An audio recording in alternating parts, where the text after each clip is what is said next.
Bismillahirrahmanirrahim. My name is Aisha Bibi from the Department of BS Biotechnology with ID 003. Today I'm going to present on the topic of electron scattering theory. The outlines which we will discuss are the electron energy loss spectroscopy, electron scattering theory, then the division of electron scattering into elastic scattering and inelastic scattering, then types of scattering, and after that the application of electron scattering theory. First of all, what is electron energy loss spectroscopy? It is a characterization technique to measure kinetic energy change of electrons after elastically or inelastically interaction with material, which provides structural and chemical information of material studied. Then interaction between incident electron beam and material may result in electron energy loss. Although incident electrons are generally scattered, the scattering can be of two types: elastic scattering and inelastic scattering, both by total potential of atoms. Then the electron scattering theory. The definition of electron scattering is the deflection of a beam of electron from a target. We divide the electron scattering into two components: the elastic scattering and inelastic scattering. Scattering can be of two ways. When electron interact with the electron, shown in the diagram, that when the incident electron interact with the electron cloud, then it gives smaller angular deviation, while when the incident electron interact with the nucleus, it gives a larger angular deviation angle, more than 180 degree. So we can say that elastic electron interaction gives low scattering angle, while elastic electron nucleus interaction gives high angle scattering. Then move on towards the atomic model, which was studied by the Giger and Mesden in 1909, but it was not very clear. And after 2 years in 1911, Rutherford was the first scientist who seen the alpha particles, and he did an experiment on the gold plate. He took a thin gold plate and threw a beam of alpha particles on gold plate. He observed that 1 in 8,000 alpha particles were deflected by large angle, while rest with small angle. Then he concluded that nucleus is surrounded by bunch of electrons, and positive particles approach nucleus very easily, and they are deflected by large angle, more than 180 degree. Move on towards the diffraction effect on the elastic scattering. Here they describe that the diffracted intensity of black spot is directly proportional to crystal orientation and inversely proportional to crystal thickness. The black spot is a bright spot where the diffraction occur, and here the description about the intensity of diffraction.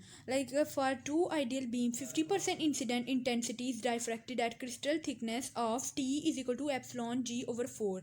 Epsilon g is the extinction distance with range of 25 to 100 nanometer for 100 kilo electron volt electrons, and 100% incident intensity is diffracted at crystal thickness of T is equal to epsilon g over 2.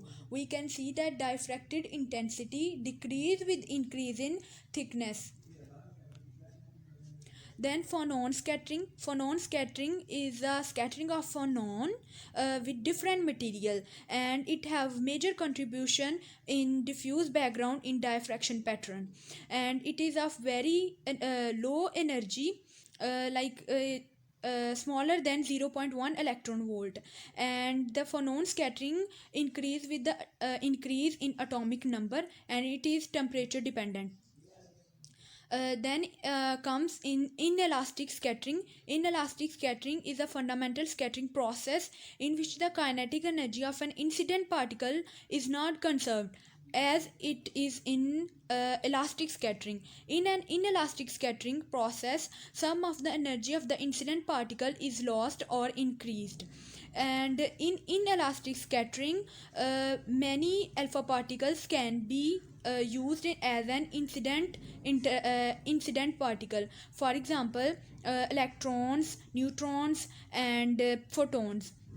In case of electrons, when electrons act as incident particles, the energy of electron will be very low. And in case of neutrons, when incident particles interact with the nucleus, it results change in energy of the system, and the nucleus goes in excited or unstable state. Then the nucleus have to emit a different particle. The particle can be alpha, beta or gamma particles for the stabilization.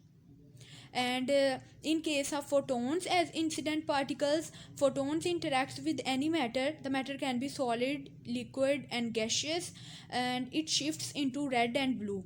When red shift can be observed when part of the energy of the photons is transferred to the interacting matter, where it adds to its internal energy in a process which is called the Stokes-Raman scattering. And the blue shift can be observed when internal energy of the matter is transferred to the photons, and this process is called anti-Stokes-Raman scattering.